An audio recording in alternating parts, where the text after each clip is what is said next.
10 minute পরই বাচ্চাগুলোর ছুটি হওয়ার কথা ছিল।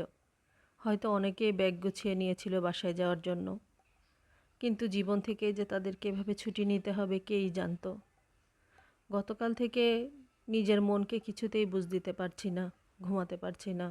মনে হচ্ছে আমার যেন কোনো কাজে মন বসছে না। এই ছোট্ট ছোট্ট বাচ্চাগুলার দগ্ধ পোড়া দেহ, তাদের আত্মচিৎকার, বাবা মায়ের আহাজারি, এই ছোট্ট ছোট্ট বাচ্চাগুলোর মধ্যে মনে হচ্ছে যেন নিজের সন্তানের প্রতিচ্ছবি দেখতে পাচ্ছি। না, এরা কেউ আমার পরিচিত না, না কেউ আমার আপনজন। কোনো দিন তাদের সাথে আমার কখনো দেখাও হয়নি। তবে জানি না কেন নিজের মন থেকে এত বেশি কষ্ট অনুভব করছি। মনে হচ্ছে যেন খুবই আপনজন তারা আমার। তাদের এই চিৎকার, তাদের এই কষ্ট যেন আমি সহ্য করতে পারছি না। মহান আল্লাহ তাআলার কাছে দোয়া করা ছাড়া আর কিছুই করার নেই আমার।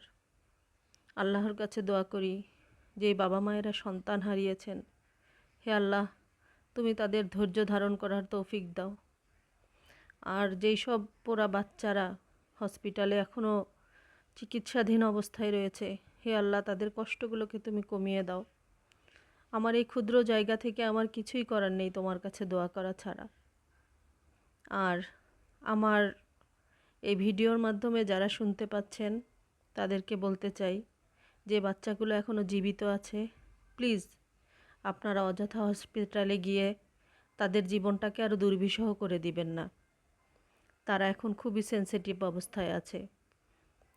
তাদের জন্য দোয়া করুন, পারলে বাইরে থেকে সাহায্য করার চেষ্টা করুন। কোনো কাজে মন বসাতে পারছিলাম না।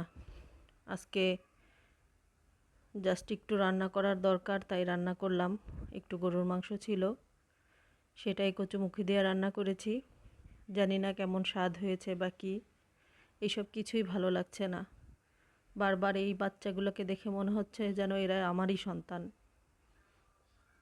সবাই ওদের জন্য দোয়া করবেন। এই বাচ্চাগুলোকে নিয়ে কত রকম স্লোগান হবে, কত রকম রাজনীতি হবে, কত কমিটি গঠন হবে, কিন্তু যে বাবা মারা সন্তান হারিয়েছে তারা তো আর তাদেরকে ফিরে পাবে না। যে ফুলগুলো ফুটার কথা ছিল সেই ফুলগুলো তো ঝরে গেল। আমাদের সন্তানদের জন্য যেন আমরা একটা সুন্দর ভবিষ্যৎ দিয়ে যেতে পারি, সেই চেষ্টাই করা উচিত। আল্লাহ তাআলা আমাদের সবাইকে হেফাজত করুন। আল্লাহ হাফেজ।